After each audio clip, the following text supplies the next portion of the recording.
Oh, I think I can crack on. Camera's on me. Right. So, good evening. My name is Kev Stokes. I am one of the sort of assistant coaches, I guess, down at the Outlaws. My playing position, if I'm playing, is usually back five, so sort of second row to back row. Sexual orientation is straight, but you just never know. Pronouns he and him. Anything interesting I want to add? Not really. So anyway, so with me tonight, we've got Me. So my name is Pretorius. I'm still kind of figuring out my position. Bit of an all-rounder. I'm gay. Pronouns are he, him. Yeah, that's it. My side. Okay. So you were saying about you're figuring out your positions. So how long have you been with the Outlaws?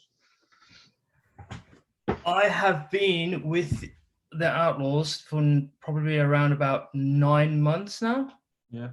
I'm ready to have my baby. Really? Yeah. Might be rugby ball shaped. Yeah, I was going to say, yeah, that's a painful squeeze, that one. So I'm going to ask you some questions, and they're going to be sort of centered around the LGBT community and rugby. So just if you can, just be as honest as you can. Yeah, and hopefully we'll have a nice, interesting chat. So first of all, so when someone says sort of LGBT group or LGBT space, what sort of comes to mind when you hear that?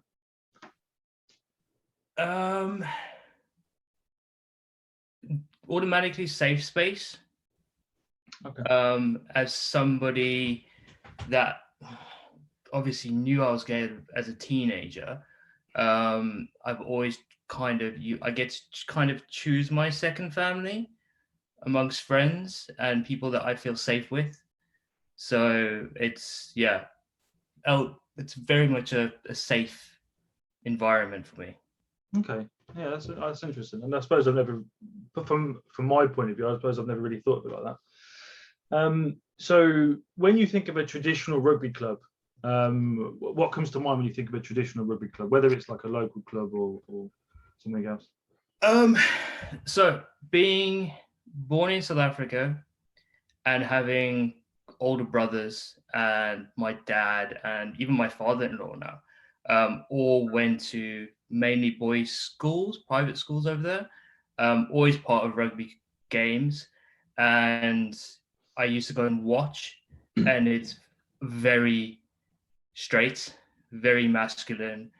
And I just had a preconception of what rugby is. Yeah, that's the environment that I kind of grew up with. And now I'm kind of rediscovering rugby in a more of an inclusive environment, which is very good. Yeah, okay. Yeah, I suppose South Africa is quite a huge rugby nation, to be fair. So yeah, I imagine that's quite intense over there, like with schools and bits and pieces. Yeah. So if you, so what do you think of a gay rugby club? So what did you think a gay rugby club would be like? Did you think it was going to be similar? Did you? Yeah. No, the thing is, obviously, I didn't.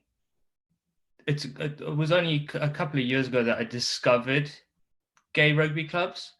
I kind of always knew that they were there, but any kind of one interest in finding out what it's about.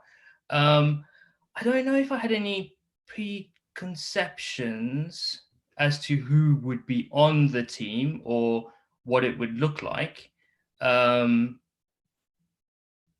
Yeah, but I think I was thinking it would be a mix of people. Okay. Well, so you assumed it was going to be more inclusive rather than like Yeah. solely gay. Yeah. Okay. So do you think the Outlaws has changed your view at all of rugby clubs or or the team or anything like that? Or yes. So basically, I would say that my preconception of rugby or how I grew up with rugby, it wasn't a safe space, and I wouldn't have felt comfortable. I didn't feel comfortable going to rugby games or playing rugby in school because it wasn't a safe space. But the Outlaws, it is a safe space. okay. Obviously you mentioned this might tie in actually. So you've obviously mentioned growing up in South Africa and your brothers and your father-in-law and stuff. Did you ever actually play yourself? Have you got any previous experience? I played when I was very young at school. Lower school would be what you guys would call it over here. But even then, I knew kind of I was different, and I just didn't fit in with all the other kids my age. So I kind of stepped away from it.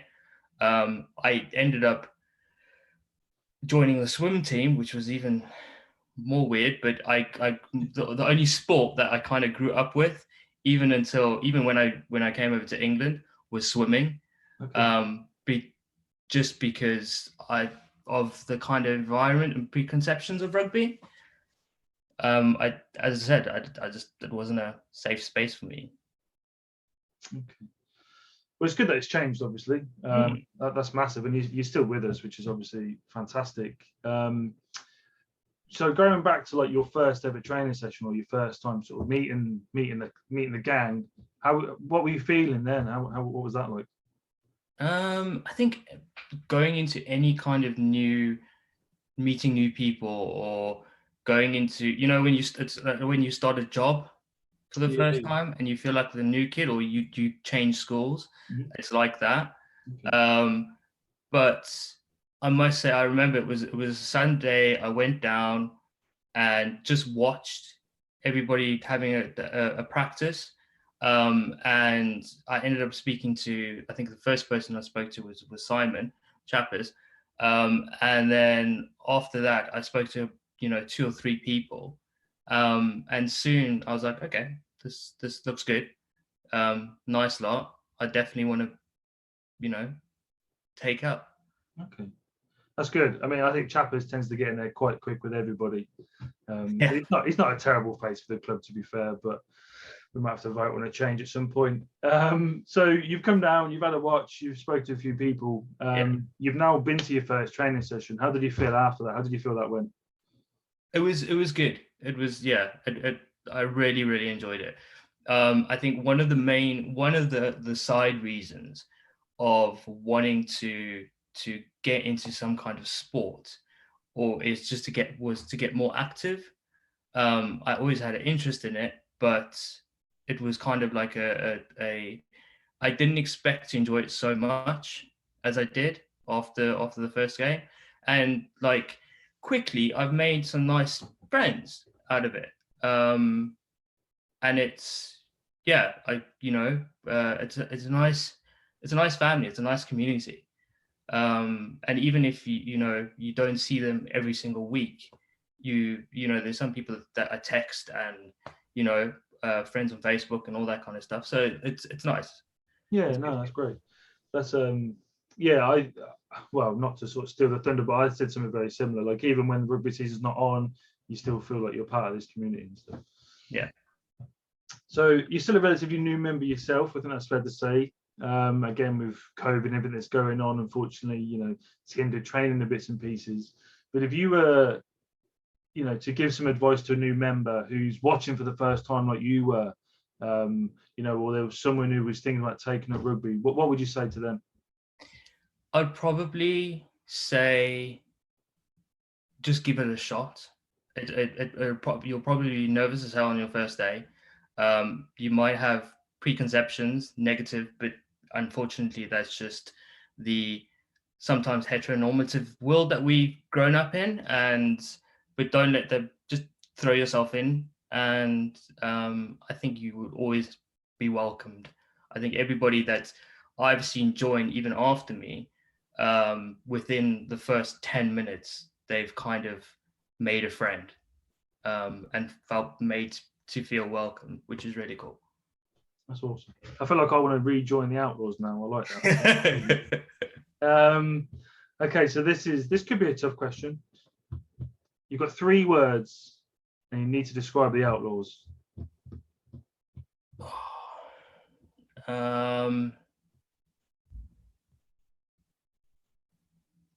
Inclusive,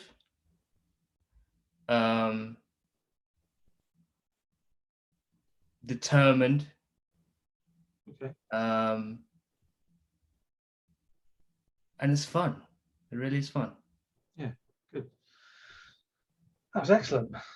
Thank you very much. So that's it for the questions. You can relax a little bit now. Hopefully it wasn't too painful for you. It's my time now to pass it on to you. And I hope you have as much fun as I have doing this when you spend your time in this chair. Not this chair, but in this virtual chair. So yeah, so thank you for your time. It's been really interesting. It's nice to learn a bit more about you, Chad. Thank you very much. It's been fun. And I hope you feel the same. Yeah, thank you. End scene. And cut. Cut. What have I missed? Do we just dance?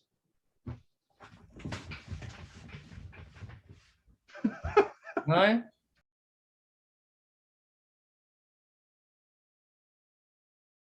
Thank you for watching the interview with an outlaw. If you like what you saw, please click like. And if this is the first time you're here, why not hit subscribe for more from our channel?